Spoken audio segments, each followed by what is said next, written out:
Bismillahirrahmanirrahim. Assalamualaikum warahmatullahi wabarakatuh. Innal hamdalillah nahmaduhu wa nasta'inuhu wa nastaghfiruh. A'udzu billahi min sururi anfusina wa min sayyiati a'malina. May yahdihillahu fala mudilla lahu wa may yudlil fala hadiya lahu.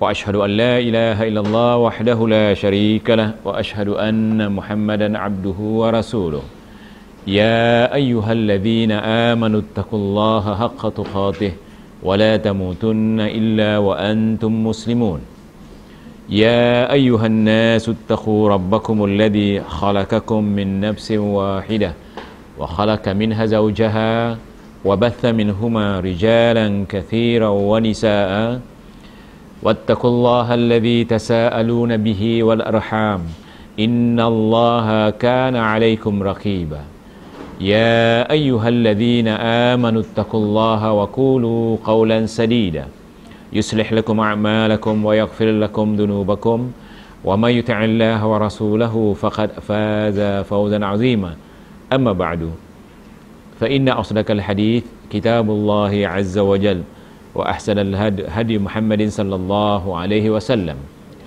وشر الأمور محدثاتها فإن كل محدثة بدعة وكل بدعة ضلالة وكل ضلالة في النار. أيها الأحبة, sidang jamaah rahmati Allah Subhanahu wa taala. Saya janjikan di kuliah yang lalu kita akan membedah kitab tauhid. Tetapi kitab ini belum sampai. Saya kalau eloknya ya, setiap kuliah, setiap jamaah ada memiliki buku. Kalau tidak, apa yang kita kuliahkan boleh lupa.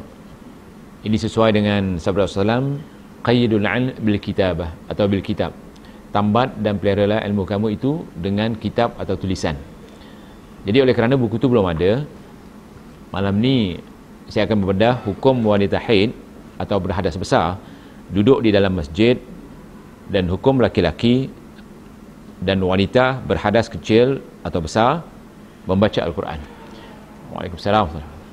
Isu ni sering ditanyakan kepada saya, maka saya ambil keputusan untuk jadikan kutayib. Kutayib artinya buku kecil, supaya senang jadi rujukan. Cuma saya katakan kepada ikhwan-ikhwan di sini, persoalan ni bukan persoalan wanita, tapi persoalan kita semua. Kalau persoalan wanita pun, kita bertanggungjawab atas wanita, sebagaimana firman Allah, ar-rijalu qawwamuna 'alan nisa. Laki-laki itu bertanggungjawab atas wanita. Wanita yakni keluarga kita yang perempuan, isteri, anak-anak dan sebagainya. Dan kitalah yang wajib membimbing mereka dalam agama. Waalaikumsalam warahmatullahi wabarakatuh. Jadi di antara yang wajib kita bimbing mereka dalam hal-hal bersuci, dalam bab fiqh. Jadi kewajipan kita bimbinglah mereka dengan agama, dan perlulah ada hujah. Jadi buku ini adalah hujah untuk membuktikan bolehnya wanita duduk di dalam masjid untuk belajar, untuk aktiviti dan sebagainya. Kerana ramai wanita-wanita yang belajar di masjid, bila ada kedatangan haid, mereka tak masuk. Artinya mereka tak datang kuliah. Ataupun yang ada aktiviti di masjid, mereka tak berani kerana tidak boleh masuk masjid. Sedangkan hadis-hadis yang melarang wanita haid masuk masjid adalah hadis-hadis yang lemah belaka. Jadi supaya tidak buang masa, kita terus ke halaman 14. Soalan, Assalamualaikum warahmatullahi. Apa hukumnya seorang wanita yang sedang berhadas besar, seperti dalam keadaan haid atau nifas, duduk belajar agama, mendengar ceramah, kuliah, duduk-duduk atau diam di dalam masjid? Apakah perbuatan seperti itu dibolehkan atau diharamkan? Kerana menurut kebanyakan guru-guru agama di Singapura atau di Malaysia, dan saya yakin juga di Indonesia, di Thailand yang berbahasa Melayu ni, ya, duduk di dalam masjid atau surau dalam keadaan berhadas besar menurut mereka adalah haram hukumnya. Tolong Ustaz jelaskan dengan dalil-dalil dari Al-Quran dan hadis-hadis sahih, serta penjelasan dari ulama ahli sunnah wal jamaah hakam dari syarak. Terima kasih. Jawapan saya di halaman 15. Alhamdulillah wassalatu wassalamu ala rasulillah, amma ba'd. Tidak mengapa dibolehkan bagi wanita yang sedang kedatangan haid, nifas atau berhadas besar, yakni berjunub, belajar agama, membaca Al-Quran, mendengar kuliah atau ceramah, duduk-duduk dan diam di dalam masjid. Malah dibolehkan duduk atau tinggal lama di dalam masjid walaupun dalam keadaan berhadas besar, seperti semasa kedatangan haid atau nifas. Adapun antara dalil-dalil dari syarak yang membolehkan ialah, pertama, Imam Al-Bukhari rahimahullah telah memberi sebuah judul dalam kitab sahihnya dalam persoalan yang berkaitan dengan perkara ini, iaitu perempuan duduk atau tidur di masjid, yang mana dalam bahasa Arabnya babu naumil mar'ati fil masjidi, yang maksudnya bab iaitu tidurnya seorang perempuan di dalam masjid. Jadi hadisnya akan dibawa dalam buku kecil ni. Dan sebelum saya bawa hadis-hadis ni, ada sebuah hadis yang saya belum muatkan dalam buku ni, iaitu di dalam musim haji pernah Rasulullah SAW di musim haji melihat isterinya Aisyah radhiyallahu anha di Masjidil Haram di Makkah menangis. Kenapa Aisyah menangis? Kerana dia kedatangan haid sedangkan sedang buat haji. Isterinya Aisyah radhiyallahu anha, amalkanlah atau buatlah, kerjakanlah apa yang dikerjakan oleh orang haji kecuali tawaf dan solat. Maka Rasulullah SAW tidak halau dia, tidak keluarkan dia daripada masjid. Hadis ini adalah hadis yang disahihkan juga oleh Syekh Al-Albani rahimahullah. Jadi boleh perempuan dalam keadaan uzur, haid atau nifas atau berhadas besar kerana bersetubuh dan sebagainya duduk di dalam masjid, tak jadi masalah. Dan di antara dalilnya, cuba lihat, dan berikut ini adalah hadis sahih berupa penjelasan dari Aisyah radhiyallahu anha tentang seorang hamba perempuan berkulit hitam. Ia menjadikan masjid sebagai tempat tinggalnya, yakni duduk menetap di masjid. Kerana ia bekerja sebagai pembersih masjid, maka Aisyah radhiyallahu anha berkata, Ana Aisyah radhiyallahu anha anna walidatan kanat sauda'a li hayy min al-arabi fa'ataquha fa kanat ma'ahum. Qalat faja'at ila Rasulillah sallallahu alaihi wasallam fa aslamat. Qalat Aisyah fa kanat laha khiba'un fil masjid aw hifsh. Dari Aisyah radhiyallahu anha, ia berkata, sesungguhnya ada seorang hamba perempuan berkulit hitam milik salah seorang suku dari bangsa Arab, lalu dimerdekakannya. Kemudian ia pun tinggal bersama mereka. Berkata Aisyah, kemudian perempuan itu datang kepada Rasulullah sallallahu alaihi wasallam dan masuk Islam. Berkata Aisyah, dan perempuan itu mempunyai khemah atau tempat tinggal di dalam masjid sebagai tempat penginapan tetapnya. Jadi bila dia masuk Islam, dia tak tahu nak tinggal di mana. Maka Rasulullah SAW memberi ruang untuknya untuk membuat khemah di dalam masjid Rasulullah SAW sekarang ni. Wanita ini, sebagaimana dijelaskan oleh Ibn Hajar Al-Asqalani, dia masih berumur haid, artinya perempuan yang masih kedatangan haid. Dia bekerja di dalam masjid ini untuk membersihkan masjid. Dan Rasulullah SAW tidak pernah tanya, adakah ada haid? Dan tak pernah Rasulullah SAW mengeluarkan dia semasa dia haid. Jadi dengan hadis yang jelas ni, hadis Bukhari, yang mana hadisnya nombor 439, hadis Bukhari ini, dan kita yakin bahawa setelah Al-Quran adalah hadis Bukhari paling sahih. Jadi kita tidak boleh tolak hadis ni. Dan kalau kita lihat, tidak boleh dinafikan bahawa perempuan hamba berkulit hitam yang diceritakan oleh Aisyah radhiyallahu anha sama seperti perempuan-perempuan yang lain. Setiap bulan pasti kedatangan haid, tetapi tidak pernah ada pengecualian dari Nabi Muhammad sallallahu alaihi wasallam untuknya agar beliau keluar dari masjid semasa beliau kedatangan haid. Hadis yang kita bincangkan ni menunjukkan bahawa perempuan yang kedatangan haid, sedang berhaid, yakni sedang uzur, tidak dilarang, tidak haram masuk, duduk dan tinggal lama di dalam masjid, sama ada untuk iktikaf, belajar atau mendengar ceramah atau kuliah.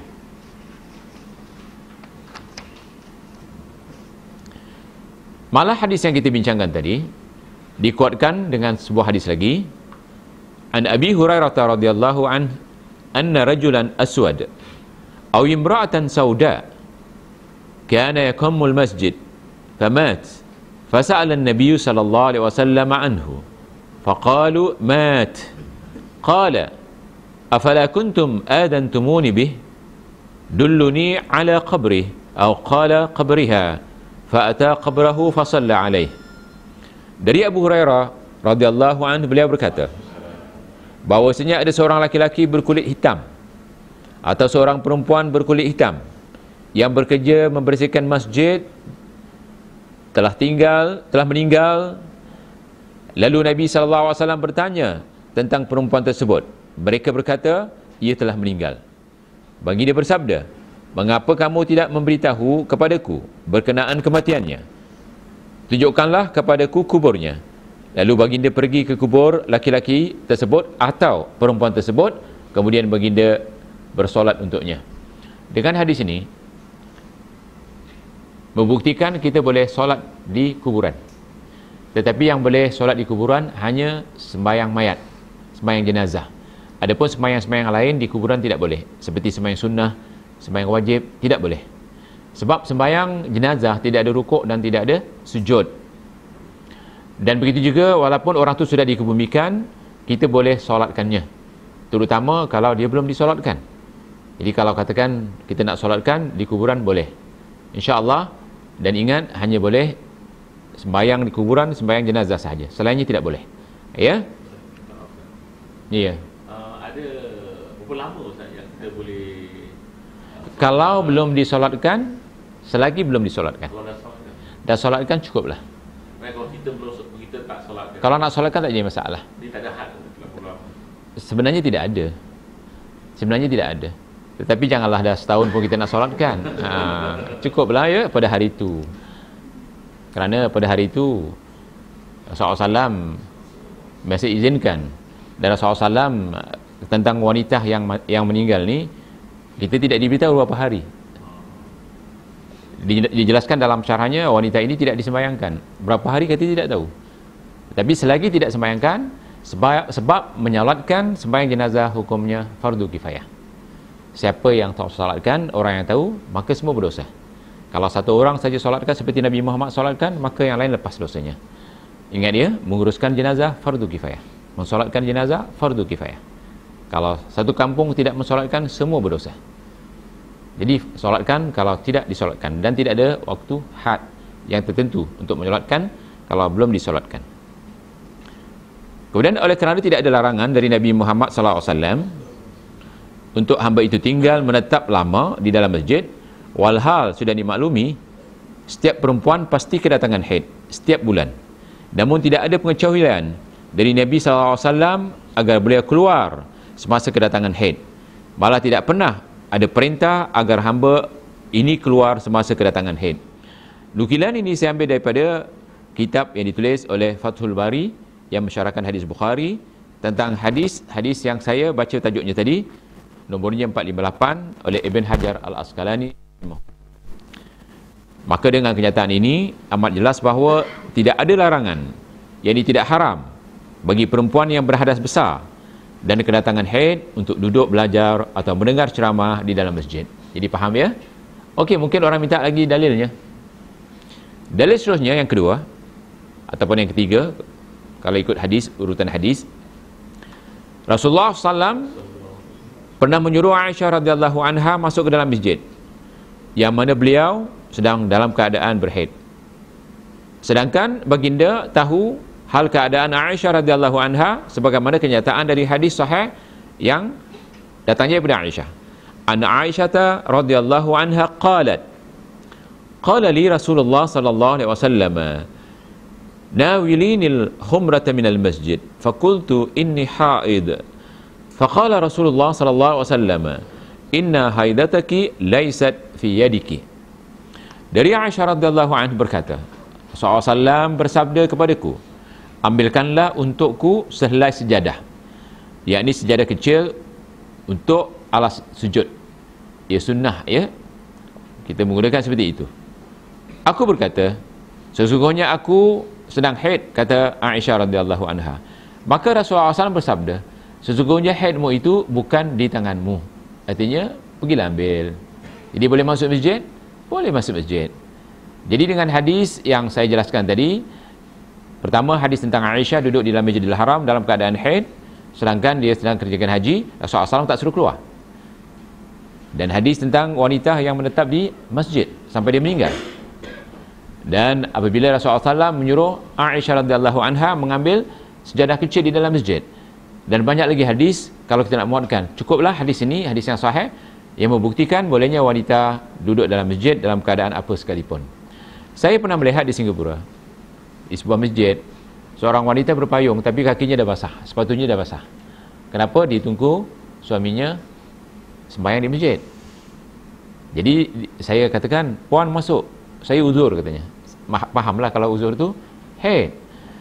Dan pernah juga satu masa kepanasan sembahyang zuhur, suaminya di dalam, dia di luar. Jadi saya tak payah tanyalah, saya tahu bahawa orang ni yakin dia dalam keadaan uzur, tak boleh masuk. Kalau nak dikatakan kawasan masjid, ya puan-puan, ya para sahabat yang saya hormati, yang dizunkan sebagai masjid tu masjid, pagar masjid tu, tembok masjid, dalam tu masjid. Jadi kalau tak boleh masuk, ke situ pun tak boleh masuk. Bukan bermaksud dewan masjid. Dewan masjid itu untuk solat, untuk ceramah. Tetapi semua kecuali tandas kita tak boleh, tapi tetap dalam masjid. Kita tak boleh sembahyang dalam tandas. Tapi kalau nak iktikaf di mana pun kawasan masjid itu masjid. Makanya apabila kawasan masjid itu ada kubur, kita tak boleh sembahyang di situ, kecuali kubur itu dikeluarkan. Jadi kalau dia tak mau masjid, tak mau masuk masjid, jangan masuk terus ke dalam pagar masjid. Duduklah di luar dalam kereta. Jadi melalui hadis ini jelaslah wanita dalam keadaan apa sekalipun boleh masuk masjid. Saya katakan di Singapura masjidnya digunakan untuk aktiviti. Di masjid yang mengajar semua wanita. Jadi oleh kerana katanya itu sekolah tadika bukan masjid, dewan masjid masjid. Jadi wanita boleh masuk. Sedangkan kalau dimaksudkan itu adalah, tapi jangan risau, wanita masih boleh duduk belajar mengajar dengan ceramah di masjid. Sebab sebahagian wanita bertanya kepada saya bila ikut kuliah kita, "Ustaz, dulu saya rajin ke masjid dengan ceramah, tetapi saya dengar kata ustaz-ustaz di Singapura tak boleh kerana dalam keadaan haid." Walaupun dalam keadaan haid boleh, tapi pastikan tidak mengotorkan masjid. Jadi jangan darah itu mengotorkan masjid, itu saja. Okey, ada hadis yang digunakan oleh ustaz-ustaz kita yang melarang wanita masuk masjid bila haid. Lihat di halaman 22. Hadis-hadis larangan perempuan haid duduk di dalam masjid. Jadi kita bantah ustaz-ustaz ni yang melarang isteri kita datang ke masjid untuk dengar ceramah dan sebagainya dengan hadis yang sahih tadi. Dan batalkan, tolak hadis-hadis mereka kerana saya lihat buku-buku yang mereka kedepankan melarang wanita untuk masuk ke masjid dalam keadaan haid atau nifas, hadis ni. Dan setelah ditakhrij, hadis ni adalah hadis lemah. Okey, kita teruskan. Al-Muhaddis Syekh Nasruddin Al-Albani rahimahullah telah melemahkan semua hadis-hadis yang melarang atau mengharamkan wanita haid atau berhadas besar duduk di dalam masjid. Mengikut kajian beliau rahimahullah, semua hadis-hadisnya adalah hadis-hadis lemah yang tak boleh dijadikan hujjah. Antara hadis-hadis yang dimaksudkan, sebagaimana saya ambil dalam kitab mereka yang mengharamkan, haddatsana Abu Bakr bin Abi Syaibah wa Muhammad bin Yahya qala thana Abu Na'im thana ibn Abi Ghaniyah an Abil Khattab Al-Hajari an Mahduj Al-Zuhli an Jasrata qalat akhbartani Ummu Salamata qalat dakhala Rasulullah sallallahu alaihi wasallam sarhatan hadzal masjid fanada bi'a'la sautih innal masjida la yahillu li junubin wala liha. Dengan dot bukan ta. Kalau dengan ta ini mana tembok. Jadi dengan dot, cuba lihat di halaman 24, fa inni la uhillul masjid lil haid. Ejaan ini yang benar. Di situ ada hadis eja haid dengan dot bukan dengan ta. Kalau dengan haid ini tembok. Ini masalah teknikal ya, kadang terlepas juga saya, patutnya dah edit tak terlepas ni. Jadi betulkan ejaan tu, takut jadi fitnah. Jadi ejaannya innal masjida la yuhillu li junub wala li haid dengan dad, bukan dengan ta. Okey, kita teruskan. Berkata kepada kami Abu Bakar bin Abi Syaibah dan Muhammad bin Yahya, mereka berkata, mengkhabarkan kepada kami Abu Naim, mengkhabarkan kepada kami Ibnu Abi Ghaniyah dari Abi Al-Khattab Al-Hajari, dari Mahduj Az-Zuhli, dari Jasrah, beliau berkata, mengkhabarkan kepadaku Ummu Salamah, beliau berkata, Rasulullah SAW masuk ke dalam masjid, kemudian menyeru dengan suara yang tinggi, sesungguhnya masjid tidak dihalalkan bagi orang-orang yang junub. Lihat, bagi orang yang junub dan perempuan haid. Makanya mereka mengatakan siapa ada hadas besar tak boleh masuk masjid. Tapi kalau kita takhrij hadisnya, cuba lihat dia, kita ahli sunnah wal jamaah yang mengikut manhaj salaf tidak akan tertipu dengan hadis-hadis seperti ini. Kerana kita ada satu ilmu namanya ilmu sanad. Ilmu sanad artinya mengkaji, diteliti perawi-perawinya. Kalau perawinya berpenyakit, bermasalah, maka hadisnya ditolak. Ini cantiknya Islam. Tidak seperti orang sekarang ya, baca Straits Times terus terima. Itu tak. Baca berita harian terus terima, tak. Islam tak boleh seperti itu. Siapa pemberitanya? Siapa yang bawa berita ni? Jadi di dalam ilmu sanad, dia utamakan perawinya dulu. Kalau perawinya berpenyakit, maka ditolak. Jadi lihat di sini. Telah dijelaskan di dalam Az-Zawaid bahawa sanad hadis ini lemah. Imam Ibn Majah menjelaskan bahawa, lihat perawinya menjelaskan Mahduj tidak boleh dipercayai. Mahduj tidak boleh dipercayai. Kita boleh lihat penjelasan ini dalam kitab Sunan Ibn Majah, jilid pertama, hadis 212 atau nombor 645. Kan cantik kita belajar seperti ini. Kemudian Abdul Khattab adalah majhul. Majhul artinya orang yang tidak dikenali atau tidak diketahui. Majhul. Macam laki-laki misteri, tiba-tiba timbul namanya. Jadi yang seperti ini tidak boleh diterima. Ini juga dijelaskan oleh Imam Ibn Majah. Dia katakan Al-Khattab ini majhul. Oleh yang demikian, maka hadis ini adalah hadis daif, lemah, dan tidak boleh dijadikan hujjah atau dalil untuk mengharamkan perempuan berhadas atau haid duduk di dalam masjid, musalla atau surau. Adapun sabda Rasulullah SAW, fa inni la uhillul masjid li haidin wala junub, maka sesungguhnya, kata Rasulullah SAW ni maknanya ya, maka sesungguhnya aku tidak menghalalkan masjid bagi perempuan haid dan orang yang berjunub. Hadis ini riwayat oleh Abu Daud dan Al-Baihaqi. Tetapi apa kata Imam Al-Baihaqi? Menurut Imam Al-Baihaqi, laisa huwa biqawi. Hadis ini tidak kuat. Artinya hadis lemah. Hadis lemah tidak boleh jadikan dasar hukum. Waalaikumsalam warahmatullahi wabarakatuh. Berkata Imam Al-Bukhari, inda Jasrah ajaib. Pada diri Jasrah terdapat keganjilan, yakni keanehan, yakni sesuatu yang luar biasa yang tidak boleh diterima. Jadi orang-orang perawi ini dikaji satu persatu. Jadi yang dikatakan ajaib, ganjil ataupun luar biasa yang tidak boleh diterima. Berkata Al-Khattabi, da'af, lemah. Hadal hadis, hadis ini adalah hadis yang lemah, yakni tidak kuat. Berkata para ulama hadis, aflat majhul, perawinya dikatakan aflat, seorang yang majhul, tidak dikenali. Cuba lihat, perawi-perawinya semua berpenyakit, bermasalah. Jadi hadis tadi tidak boleh jadikan hujjah. Tetapi orang kita, ialah kita tak salahkan ya, asal hadis diambil. Makanya pastikan kalau kita beli buku, hadisnya ditakhrij, artinya ada perawinya, dan dipastikan bahawa hadis ini ditulis di situ daif ke, hasan ke, atau sahih. Kalau tidak, kita jangan beli dulu. Tak mampu kita untuk mensahihkannya. Tetapi buku-buku yang ditulis oleh ulama-ulama salaf pasti ditulis di bawahnya. Ya, jadi jangan silap beli buku. Begitu juga berkata Al-Hafiz Abdul Haq,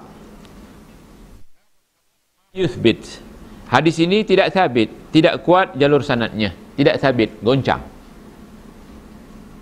Berkata Al-Hafiz Abu Abdullah Muhammad bin Zaid Al-Qazwini, yang disebut Al-Qazwini adalah Imam Ibn Majah, yang menjelaskan perkataan ini. Mahduj lam yuthq, mahduj tidak thiqah, yakni tidak boleh dipercayai. Kalau orang yang merawikan salah seorang saja tidak boleh dipercayai, sedangkan semua yang dikatakan perawi-perawi ini berpenyakit, maka hadis ini langsung tidak boleh dipakai. Kemudian cuba lihat, dan beliau berkata lagi, Abul Khattab majhul. Abul Khattab majhul, yakni tidak dikenali. Lihat, perawi-perawinya bermasalah semua. Dengan keterangan ini amat jelas bahawa hadis yang kita bincangkan adalah hadis lemah. Tidak ada ulama hadis yang mensahihkannya. Maka dengan demikian hadis ini tidak boleh dijadikan hujah untuk melarang ataupun mengharamkan perempuan yang sedang berjunub atau berhadas besar duduk di masjid, sama ada untuk belajar, mendengar kuliah atau sebagainya. Jadi malam ini kita bersyukur kepada Allah SWT, kita dapat menolak hujah mereka dengan mentakhrij hadis yang dijadikan hujah oleh mereka, mengatakan perempuan tidak boleh masuk masjid dalam keadaan haid atau nifas. Subhanallah. Kalau ada pertanyaan, kita teruskan ke pertanyaan. Cik, iya sahabat. Surah 24, ya teruskan. Iya. Hadis ni hadis riwayat Abu Daud. Abu Daud, iya. Iya. Tapi yang satu Baihaqi pula kontradik. Iya. Memang Baihaqi sendiri yang mengatakan bahawa hadis ini tidak sah. Setiap perawi dia bertanggungjawab untuk berkatakan apa yang dirawikan. Bila perawinya seperti Ibn Majah, ya, mengatakan tidak sah, maka kita katakan tidak sah. Dia merawikan, tetapi nanti cuba lihat di bawahnya dijelaskan. Ataupun setiap perawi biasanya ditakhrij hadisnya. Jadi bila dia tahu hadis riwayat Abu Daud dan Baihaqi, Iya. yang macam mana dia boleh macam Supaya kita senang merujuk bahawa dalam kitab Baihaqi ada, dalam kitab Abu Daud ada. Kalau kitab ini, kalau kita ambil semula setelah ditakhrij oleh Al-Albani, itu ditulis di bawahnya. Sebab nanti diorang mengatakan hadis ini riwayat Abu Daud, tapi Abu Daud sendiri melemahkannya. Tapi dia tak beritahu yang lepas tu, dia akhiri dengan Iya. hadis riwayat. Iya. Habis. Jadi orang Iya. Sebenarnya perawi yang tidak pernah dipertikaikan Bukhari dan Muslim. Selainnya ada pertikaian-pertikaian. Makanya ahli hadis kemudian seperti Albani mensahihkan, mendaifkan ini. Tapi orang yang tak faham tentang ilmu hadis, dia mengatakan Albani sudah memalsukan hadis. Memang hadis palsu. Lihat, bukan hadis. Mencari perawinya, dikaji perawinya. Kadang-kadang Jasrah misalan, Aflat misalan, Baihaqi mengatakan lemah, tetapi Abu Daud tidak mengatakan lemah.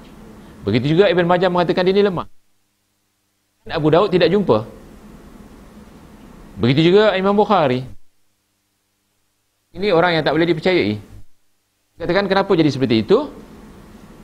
Kerana perawi kadang-kadang untuk menyelidik, ataupun Baihaqi misalan, ada perawi-perawi yang tidak sempat dia selidiki, dimasukkan. Jadi orang-orang kemudian membetulkan hadis ini. Ternyata di antaranya yang berusaha membetulkan Bani rahimahullah. Yang kita terus ambil, oh ini riwayat Abu Daud, Nasa'i, Tirmizi dulu. Ya kan? Bukan bilangan tahu sanadnya. Anak katakan cuma Muslim dan Bukhari saja tidak dipertikaikan. Ya, tapi kalau yang lain masih dipertikaikan. Boleh dipertikaikan. Tapi bukan kita mempertikaikannya. Siapa? Jadi tidak sahih. Sebab kadang-kadang matanya ni sesuai dengan Al-Quran. Tetapi oleh kerana yang penting perawinya, pembawa beritanya, maka bila pembawa beritanya tidak dikenali, tidak siqah dan sebagainya, maka tak langsung hadis tadi kita tolak. Cuma sebagian ulama pakai kerana tak bertentangan Quran dan hadis. Jadi bila katakan matannya sahih, artinya sahih kerana tak bertentangan Quran hadis. Tapi oleh kerana perawinya tu seorang misalan majhul, maka hadis ini tetap kita berikan dulu. Kita berjaga-jaga. Maka cantiknya Islam. Maka Islam selamat. Agama Islam selamat. Kalau Quran, Allah sudah janji, inna nahnu nazzalna dzikra wa inna lahu lahafidun. Sesungguhnya Allah mengatakan, kami menurunkan Quran, kamilah menjaga. Tetapi hadis dipelihara dengan ilmu sanad. Kalau tak ada ilmu sanad, macam-macam orang bercakap. Jadi boleh bercakap, jadi bercakap dikatakan ini hadis. Tapi kita katakan, datangkan sanadnya. Kalau sanadnya tidak jelas, juga kita tolak. Seperti majhul dan sebagainya. Ada istilah-istilahnya. Nanti insya-Allah kalau kita dah masa, kita buka satu ilmu hadis, ulumul hadis ataupun ilmu sanad. Insya-Allah kita kena pelajari ilmu. Ada soalan yang lain? Kalau tak ada soalan, kita lihat halaman 27. Ucapan Ibn Abbas. Adapun penjelasan Ibn Abbas berkenaan firman Allah, wala junuban illa 'abiri sabilin hatta tasilu. Janganlah pula hampiri masjid sedang kamu dalam keadaan junub, kecuali sekadar berlalu sahaja sehingga kamu mandi. Hadis ataupun ayat ini bukan memperkatakan tentang orang junub, dia memperkatakan tentang orang musafir. Kita lihat Ibn Abbas telah menafsirkan ayat di atas. Apa katanya? Tidak boleh kamu masuk masjid dalam keadaan berjunub, kecuali sekadar melintas, dan jangan engkau duduk. Hadis ini juga diriwayatkan oleh Baihaqi, sedangkan Baihaqi melemahkan hadis yang melarang apa dia? Perempuan atau laki-laki junub duduk dalam masjid. Ini Al-Quran. Ditafsirkan pula oleh siapa dia? Ibn Abbas. Jadi kalau kita lihat, ini Ibn Abbas bukan calang-calang sahabat, kemudian dimuatkan oleh Baihaqi, maka kita jangan terima dulu, kita kaji dulu. Asar dari Ibn Abbas ini tidak boleh dijadikan hujah lantaran sanad asar ini dhaif. Lihat cantiknya. Anda berpegang dengan perkataan Ibn Abbas, tetapi siapa perawi perkataan Ibn Abbas ini? Perawinya dhaif, perawinya lemah, maka kita tak boleh pakai. Dan bertentangan dengan hadis Rasulullah SAW yang mana Rasulullah SAW suruh Aisyah masuk ambil sejadah. Rasulullah SAW tidak keluarkan Aisyah dalam keadaan haid semasa musim haji di mana Baitul Haram. Dan Rasulullah SAW tidak mengeluarkan seorang hamba kulit hitam yang bekerja dan duduk buat khemah dalam masjid. Kalau kita ambil hadis Bukhari tadi, anda katakan kalau hadis Bukhari tidak dipertikaikan. Tadi hadis Bukhari, dan ini bukan hadis Bukhari. Dan setelah ditahrid, athar ni, apa katanya? Athar dari Ibnu Abbas ini tidak boleh dijadikan hujah, tidak boleh dijadikan hujah untuk mengharamkan sesiapa pun, laki-laki atau perempuan, dalam keadaan hadas duduk dalam masjid. Kenapa? Kerana terdapat perawi yang bernama, ya, lantaran sanad athar ini lemah, kerana terdapat perawi yang bernama, pertama, Salam bin Qais Al-Alawi, Salam bin Qais Al-Alawi. Beliau telah dilemahkan oleh Al-Hafiz Ibn Hajar. Tahu Al-Hafiz Ibn Hajar, pensyarah hadis Bukhari. Lihat dalam Taqrib oleh Ibn Hajar. Cantik buku ni, memperkatakan tentang perawi-perawi. Jadi siapa ada buku ni, lihat jilid pertama, halaman 314. Jadi Ibn Hajar pakar hadis, ya, mensyarahkan hadis Bukhari. Dia ulama mazhab Syafi'i. Ulama mazhab Syafi'i. Bermakna kalau kita kembali kepada athar ni, perkataan ulama Syafi'iyah mengatakan perempuan haid tak boleh masuk, kita tolak. Kerana imam kita Ibn Hajar juga menolak. Ibn Hajar membolehkan wanita haid masuk dalam masjid, duduk dalam masjid, belajar dalam masjid. Kedua, Hasan bin Ja'far, perawi athar tadi, Hasan bin Ja'far Al-Ja'fari, Abu Sa'id Al-Azdi, beliau telah dilemahkan oleh sekalian ahli hadis, yakni para ulama hadis. Kita boleh lihat rujukan ini, lihat Tahzib ya, tahzib. Ini saya salah je ni. Tahzibut tahzib. Betul. Tahzibut tahzib. Ejanya bukan dengan H tapi dengan J. Jilid kedua 260-261 oleh Ibn Hajar Al-Asqalani. Jadi Ibn Hajar mengatakan bahawa asar ini tidak boleh dipakai. Jadi kenapa tak boleh dipakai? Sedangkan kalau kita lihat dalam bahasa Melayunya, jangan pula hampiri masjid sedang kamu dalam keadaan junub, kecuali sekadar berlalu sahaja sehingga kamu mandi. Kalau kita lihat syarah ataupun tafsiran ayat ni, bukan memberkatakan tentang orang junub, tetapi memberkatakan orang yang musafir. Ya? Okey, kita teruskan tafsiran ayat di halaman 29. Mudah-mudahan kita dapat selesaikan masalah. Adapun tafsiran ayat di surah An-Nisa ayat 43, iaitu ayat wala junuban illa 'abiri sabilin hatta taghtasilu. Yang terjemahnya, jangan pula hampiri masjid sedang kamu dalam keadaan junub, kecuali sekadar berlalu sahaja hingga kamu mandi.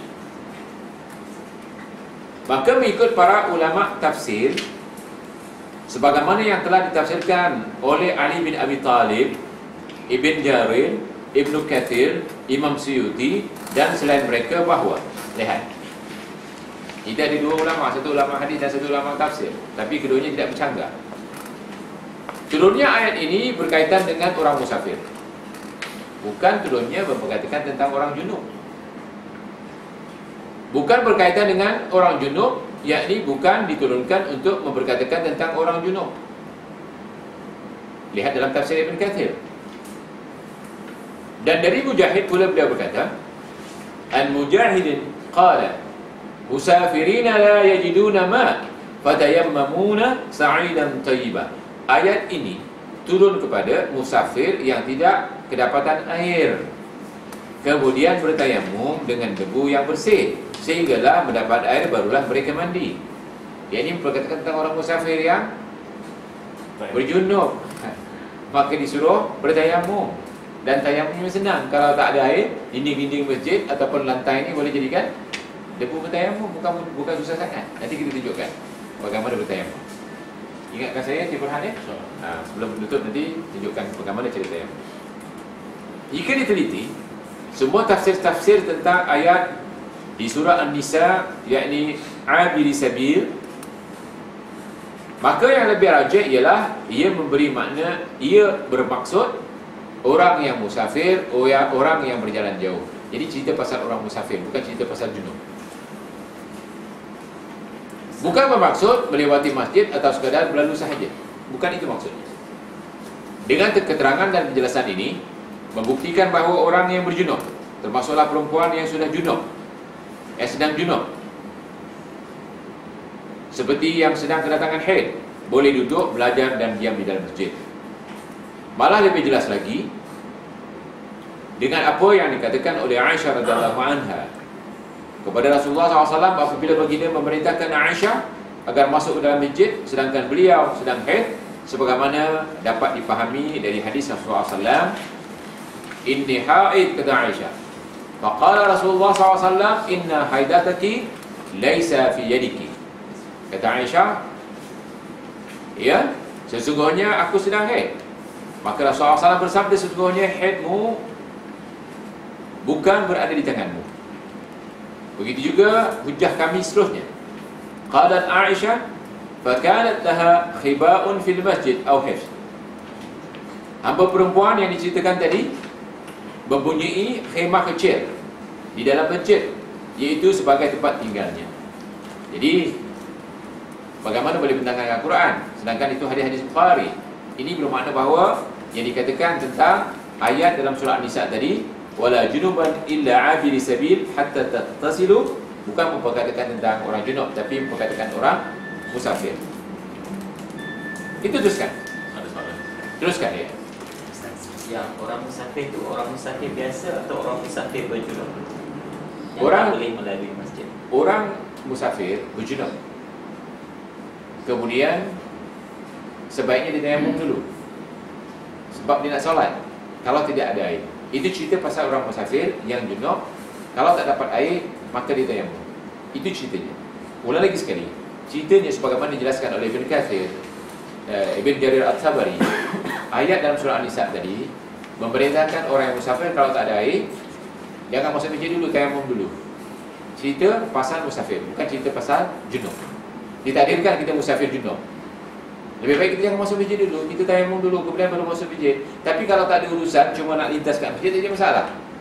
Sebab kita kalau masuk masjid, apa yang perlu kita buat pertama dulu? Kita dulu masjid. Jadi sebelum masuk masjid, bersedialah. Kerana tidak di antara tanda-tanda hampirnya kiamat, orang mengabaikan tahiyatul masjid. Maka saya minta kepada sahabat-sahabat muslimin dan muslimah, nak masuk masjid, bersedia untuk tahiyatul masjid. Maka berwuduk dulu. Maka orang yang musafir, sehingga orang yang musafir jangan masuk masjid, kecuali kalau dia jalan junub, kecuali dia tayamum, kemudian dia solat. Dan kalau tak ada air, tayamum. Kalau ada air, dia kena mandi lah. Jadi bukan cerita pasal orang junub, tapi cerita pasal orang musafir. Itu cerita yang sebenar. Iya. Minta maaf, masih Teruskan. masih ragu-ragu lagi. Kalau orang musafir yang berjunub tadi kena tayamum sebelum masuk, adakah andaiannya orang perempuan atau orang lelaki yang berjunub pun kena mandi ataupun tayamum sebelum masuk? Orang berjunub ni umum, laki-laki atau perempuan. Tapi kalau perempuan tak payahlah tayamum, sebab kalau dia haid, dia tak boleh sembahyang. Tapi kalau lelaki dia kena tayamum kalau tak ada air. Kalau ada air dia kena mandi. Ya. Adakah dibezakan macam perempuan dia haid atau nifas, yang mana dia tidak dia bukan dalam kawalan dia lah, tapi lelaki umpamanya yang di mana dia tidak ada, maknanya dia berjunub dari segi fizikal tu, maknanya dia perlu mandi sebelum dia masuk masjid. Tapi yang perempuan yang masih haid walaupun dia dibenarkan masuk sebagaimana kita bincang tadi, yang mana Aisyah tidak dikeluarkan oleh Rasulullah SAW dalam keadaan haid semasa musim haji di Masjidil Haram. Rasulullah SAW tak keluarkan dalam haid kan. So adakah ayat ni lebih ditujukan kepada orang lelaki yang berjunub bukan haid? Umum. Tapi maksudnya cerita ni bukan cerita pasal junub. Cerita bersedia masuk masjid untuk solat, bersedia masuk masjid untuk solat dengan tidak berjunub. Kalau tak mau berjunub, jalan saja tak ada masalah. Aw'abiri sabil, katakan anda tak mau sembahyang pada masa itu, cuma nak lintas saja, tak ada masalah. Ya. Jadi fahami bahawa kita laki-laki atau perempuan boleh masuk masjid dalam keadaan apa sekalipun. Tetapi kalau bagi laki-laki yang berjunub, kalau boleh bersedialah untuk tahiyatul masjid. Ya kan? Kalau perempuan, kalau berjunub ada dua, satu haid, satu nifas. Jadi kalau ada haid, nifas dia tak ada sembahyang, tapi laki-laki boleh sembahyang. Jadi kalau kita nak masuk masjid, bersedia untuk sembahyang tahiyatul masjid. Kalau ada soalan, teruskan. Kalau ada soalan.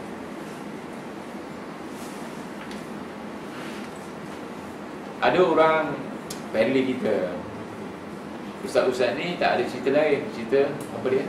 Dalam perempuan aja katanya. Bukan itu maksud kita. Ini persoalan sah tak sah sembahyang, betul kan? Ini masalah besar. Jadi orang-orang yang family ni adalah orang-orang yang dia tak faham masalah agama. Ini masalah berat. Masalah junub ni masalah berat, bukan masalah kecil. Ya. Dulu semasa revolusi Iran misalnya, mereka mengatakan ulama-ulama kita ni tak seperti ulama Iran. Tengok ulama Iran, Shah Iran dijatuhkan, ulama memerintah. Ulama kita di sini cerita haid nifas tak habis-habis sekali. Itu di family tu sebenarnya. Semua kita kena bincangkan kan. Sebab ini masalah-masalah yang berkaitan dengan ibadah. Bagaimana kalau kita bincangkan tentang haid dan nifas, tentang mandi junub? Sedangkan sah tidak sahnya solat apabila persoalan ini selesai. Kalau tak sah, ya muslimah. Ada soalan? Ya. Teruskan kalau ada soalan. Kalau susah nak bersuara, tulis saja. Tulis, insya-Allah kami akan bacakan. Tanya saya. Ya, teruskan. Sebenarnya antara tujuan mereka kadang-kadang menghalau orang tadi untuk ilmu Islam. Ya, tujuannya untuk menuntut ilmu. Dia menghalau wanita sebab kita selalu sadar apa orang tak lebih. Sebab wanita tu mahu berbeza dengan antara daerah yang biasanya. Jadi menghalangnya menghalang daripada masjid. di antara tujuan mereka. Antara tujuan jarang kita. Tapi sekarang boleh dihalang lagi? Kita anakkan orang, tapi Ya. kalau ulama kita mengatakan boleh, ulama lain kata tak boleh. Jadi kalau ada program, orang bisa tak datang. Alasan dia high. Tapi sekarang boleh beralasan seperti itu? Sebab kalau setengah masjid itu memang dua grup rasa. Iya, dia dua grup betul. Maksud beli buku dah kasi guru dah. Iya, beli buku ni hadiahkan kepada grup. Kepada grup yang mengatakan tidak boleh. Kita je rasa. Iya? Yang dia itu kita je. Iya. Ada hadiah free dah. Kalau hadiah free insya-Allah. Kalau nak hadiah free memang harganya half price. Siapa nak infak memang harganya half price. Tapi ada kala kami balik pada sini pengalaman. Iya, kita bincang. Ada kala mesti orang pressure kan. Sebab dia nak duduk. Yang lain tu macam seolah menghalau kan. Jadi diorang pun dah kalau walaupun tahu ilmu tu, tapi akhirnya kerana malu ke kerana ni pressure dia keluar dia. Dalam Islam tidak ada macam tu lah. Islam dalil, itu saja. Sahih tak sahih. Makanya senangnya orang-orang yang bermanhaj salafus saleh, dia cari dalilnya dulu. Dan setelah ditemui dalilnya, sahih atau tidak sahih. Kalau sahih dipegang dan gigit. Kata Rasulullah, tamassaku biha wa 'addu 'alaiha bin nawazil. Pegang dan gigit. Kalau tidak sahih, sebakul darahnya pegang dibuang. Jadi muslimah yang tidak mau terima, itu nasib dia malang. Quran dan hadis tidak mau diterima. Malang mereka. Kenapa mereka taklid buta? Taklid kepada siapa? Kepada ustaz-ustaz. Dia katakan takkan ustaz tu tak pandai. Saya katakan kepada orang yang taklid ini, Imam Syafi'i pantang dengan orang taklid. Kata Imam Syafi'i, wala tuqalliduni, wala tuqallidu Ahmad. Jangan taklid kepada aku, jangan taklid kepada Ahmad. Wala tuqallidu Sufyan, gurunya. Jangan taklid kepada aku, kepada Ahmad dan guruku. Siapa dia? Sufyan. Tidak boleh sama sekali. Idza sahal hadis bahwa madhabi. Apabila hadis sahih itu mazhabnya. Tapi orang sekarang bawa hadis, bawa Quran, dia tak mau terima. Yang penting ustaz kita mengatakan tidak boleh. Sedangkan ustaznya dia bawa dalil. Banyak berlaku seperti ini. Dan ustaz ini kalau dah orang ramai buat, dipertahankan apa pun terjadi. Itu masalah. Jadi hadisnya orang ramai. Kita pegang apa yang Rasulullah SAW wasiatkan kepada kita, taraktu fikum amraini ma in tamassaktum bihima fala tadillu abada, kitab Allah wa sunnat rasulih. Nabi mengatakan kepada kita, aku tinggalkan kamu berapa? Dua. Selagi kamu pegang kepada keduanya, kamu tidak akan sesat selama-lamanya. Pertama, kitab Allah yang tidak diragukan. Siapa ragu dia kafir. Yang kedua, sunnah Rasulullah. Dan sunnah Rasulullah tidak ada ilmu sanad. Jangan ragu bila sudah ditahrij hadis. Ni kita dah tahrij macam nak rak. Bila diberikan kepada mereka, subhanallah, mereka katakan, kami tak pakai ni. Walaupun dikatakan si Mahdud, si Aflad, si Hasrah, begini, yang mengatakan bukan calang-calang orang, Imam Ibn Majah, Imam Bukhari, Imam Ibn Hajar Asqalani. Orang ni bukan calang-calang. Kita katakan mereka mengatakan hadis ini tidak sah, hadis ini dhaif ataupun hadis ini mungkar. Tapi mereka mengatakan kami tak lihat tu, kami lihat ustaz kami. Dan kami lihat orang ramai. Orang ramai mengatakan tak boleh lah. Bagaimana Tuhan kamu dengan Tuhan kami tak sama? Nabi kamu dengan Nabi kami tak sama. Nabi kami Nabi Muhammad SAW. Tuhan kami Allah SWT yang menurunkan Al-Quran. Kalau kamu ada Quran lain, kalau kamu ada hadis lain, bermakna Quran kamu dan Quran kami tak sama. Ya kan? Tapi kita tak sampai hati nak cakap macam tu. Ya kan? Kita bersabar, terus bersabar. Sebab sifat Tuhan dia pun lain. Bagaimana? Sifat Tuhan dia pun lain kan? Itulah. Tapi kita tak akan kecewa kan?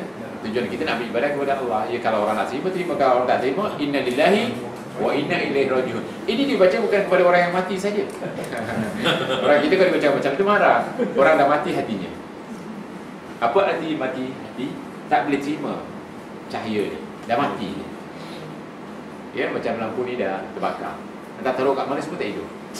Macam itulah dia ni. Mudah-mudahan kita lampu hidup ni. Faham maksud saya? Macam mana Pak Man? Atau taruh kat mana pun semua tak boleh hidup. Kita jangan jadi seperti itu. Dah mati dah. Bukan lampu. Okey, kita teruskan.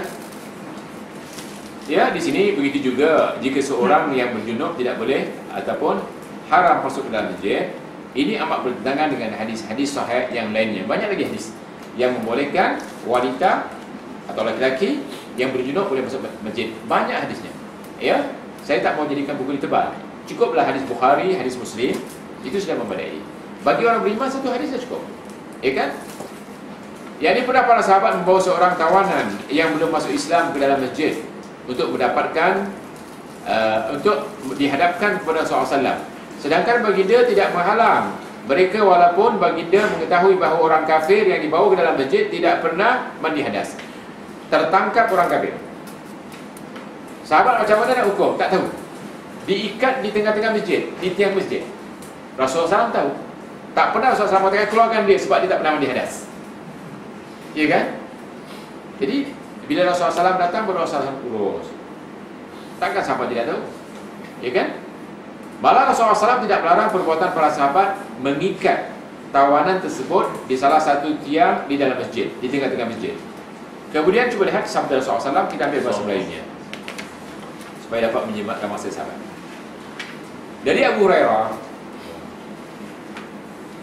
radhiyallahu anhu berkata, Nabi SAW pernah mengutus pasukan berkuda menuju Najd. Pasukan tersebut pulang dengan membawa seorang tawanan laki-laki dari Bani Hanafiyah bernama Sumamah bin Utal.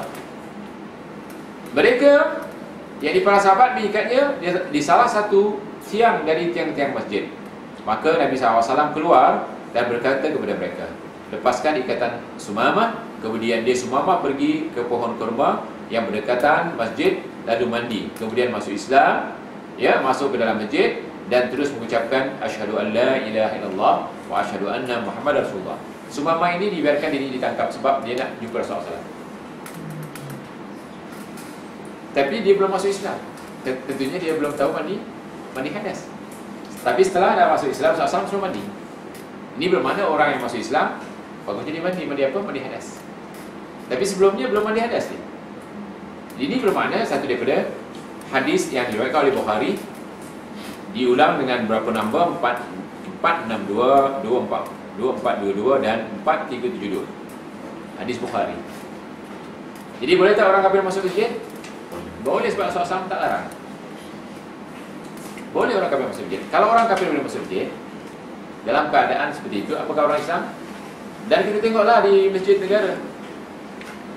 Saya pernah ke masjid negara dulu. Tiba-tiba satu bas datang, orang daripada Jepun. Kebanyakannya perempuan, muda-muda lagi, rasuah pendek. Apa yang penjaga masjid suruh kepada perempuan ni? Pakai jubah, pakai tudung. Tapi tak ditanya, kau haid tak? Tak pernah. Kalau katakan orang Islam tak boleh masuk, dia perlu tanya ataupun taruh notice board dia, di situ perempuan haid tak boleh masuk. Tapi tak, dikasih, diwajibkan pakai jubah saja. Jadi kalau ustaz mengatakan perempuan haid tak boleh masuk masjid, bagaimana perempuan-perempuan Jepun orang kafir? Jadi masuk masjid, silakan sampai ke depan, sampai ke tempat apa? Mihrab, dia pergi tengok. Ada gambar lagi. Begitu juga masjid Sultan di Singapura, tempat pelancong. Orang daripada Eropah, daripada mana pun masuk ke masjid, tengok, ambil gambar. Pernahkah ditanya perempuan itu haid atau tidak? Ini memang boleh. Dan boleh tak orang kafir masuk masjid? Kita katakan boleh. Mudah-mudahan dengan masuk masjid itu tadi untuk masuk Islam. Mudah-mudahan. Masjid Syamah tak boleh. Ya? Syamah Tak boleh masuk. Kenapa? Tak. Boleh, mudah-mudahan dia berfikir untuk masuk Islam.